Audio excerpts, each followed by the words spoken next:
Stock మార్కెట్లో invest చేసే ముందు మీ యొక్క స్టాక్ అడ్వైజర్తో కానీ లేదా మీ యొక్క ఓన్ రీసెర్చ్ అనాలిసిస్తో ఇన్వెస్ట్మెంట్ చేయాల్సిందిగా కోరుచున్నాను. ఈ వీడియో కేవలం ఎడ్యుకేషన్ పర్పస్ కోసం చిత్రీకరించడం జరిగింది. We are not responsible for your trading and investment. Also we are not SEBI registered అండి. హాయ్ అండి, ముందుగా మార్కెట్ మిత్రులందరికీ నమస్తే. గడిచిన 2 days నేను అందుబాటులో లేనమాట, అందుకు మీరు నన్ను క్షమించాలి. ఇక మీదటి నుంచి వీడియోస్ కంటిన్యూషన్ ఉంటుందన్నమాట. ముందుగా మనం మాట్లాడుకున్న షేర్ వచ్చి FMCG అనమాట. గమనిస్తే ఈరోజు షేర్ కొంత రిట్రేస్మెంట్కి గురైనట్టుగా బిహేవ్ చేస్తుంది అనమాట.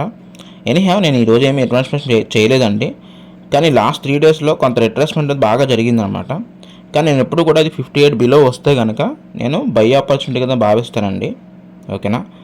అండ్ కానీ లాస్ట్ అంటే 40 days ఆఫ్ ర్యాలీలో ఇది ప్రజెంట్ 29th day రన్ అవుతుంది.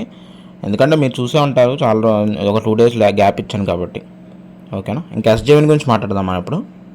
ఇక SJVN విషయానికి వస్తే ఈరోజు SJVNలో 100 రూపీస్ టచ్ అవడానికి చాలా కష్టపడ్డదండి. ఈ షేర్లో హెవీ సెల్లింగ్ ప్రెజర్ అయితే బాగా ఎక్కువగా ఉందన్నమాట.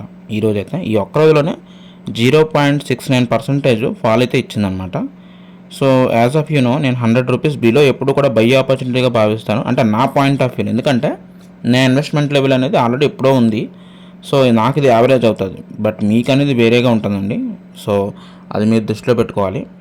సో నేను బై ఆపర్చునిటీగా భావించి ఈరోజు ఒక 10 shares అయితే బై చేశాను అనమాట. స్పాట్ ప్రైస్ వచ్చేటప్పటికి 98.25 దగ్గర బై చేశాను అనమాట. ఒక 10 shares యాడ్ అయ్యాయి, అంటే టోటల్ మనం 280 shares మనం హోల్డ్ చేస్తున్నాం అనమాట. లెట్స్ సీ ఏం జరుగుతుంది ఏంటనేది. సో ఎవరైనా ఛానల్ కొత్తగా వస్తే దయచేసి లైక్ బటన్ కొట్టండి అండ్ సబ్స్క్రైబ్ చేయండి. కింద వాట్సాప్ నెంబర్లో కాంటాక్ట్ అవ్వండి, జాయిన్ అవ్వండి, ఓకేనా. మీకు తెలిసిన ఇన్ఫర్మేషన్ మీరు షేర్ చేయండి, నాకు తెలిసిన ఇన్ఫర్మేషన్ నేను షేర్ చేస్తాను. ఇన్ఫర్మేషన్ అనేది ఎక్స్చేంజ్ అయితేనే నాలెడ్జ్ పెరుగుతుంది నా ఉద్దేశం అన్నమాట. ఉంటాను మరి, బాయ్, టేక్ కేర్.